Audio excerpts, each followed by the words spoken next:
Hey folks, Chris Waters here at EA Studio Showcase. We're checking out Dragon Age Origins, and I'm with Mike Laidlaw. Mike, how you doing? Fantastic.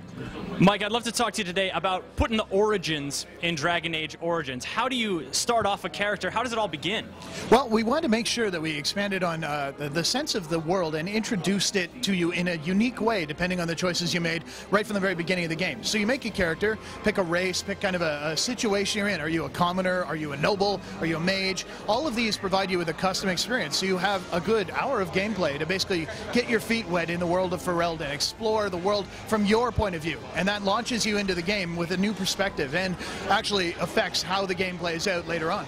Okay, so can you give us an example? Pick a race, pick a class, tell us how that would play out. Sure. Well, one we're showing today would be Dwarf Commoner, and that one is one that I think really helps define sort of the concept of dark fantasy, right? To give a fantasy more edge than it's had in the past. So we've shown that off, and really, Dwarf Commoner, you begin with your mob boss that you do dirty work for, threatening to throw your sister out in the street if you don't, pay up and get the job done, and if she doesn't hunt down a noble and bed him.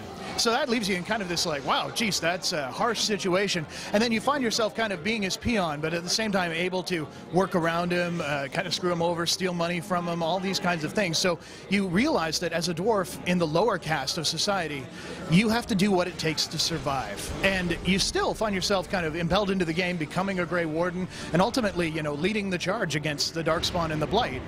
Yet, someone who chose a different origin would have a completely different experience and reason for doing that. And they'd come from a completely different background. So as a commoner, you're the lowest of the low. Now, is it possible to stay virtuous in that kind of world? It is, though it's hard. It's hard fought. I mean, it's certainly a gray situation, but there are ways to kind of work your way around it. Maybe let a couple guys slide where you shouldn't because your boss doesn't want you to. But yeah, we want to make sure that you can choose how you do it and that people will remember how you treated them if you ever come back home.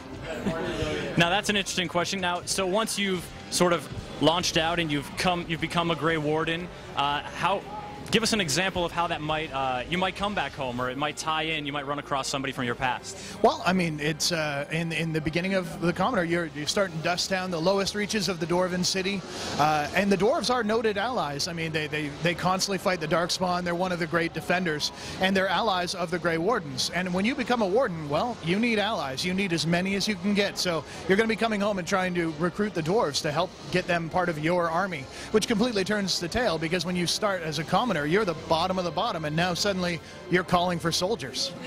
And you're calling them up, and now are they going to be more willing to come if you've been nice to them, or are they going to say, hey, no dice, scumbag? You'll see, well, that's the thing. You'll see both of those, I think. You'll see reactions to how you treated, certainly at the beginning, and then you'll see things that play out differently because you're a commoner. I mean, you've got a brand on your face that marks you that way, whereas a noble, of course, is from, like, the ruling family of the house. So, how will that play out politically? Well, I'll let people find out for themselves, but I'll tell you, it's definitely different. Well, it sounds pretty excellent. Sounds like it's a great, deep way to really grab people into the game.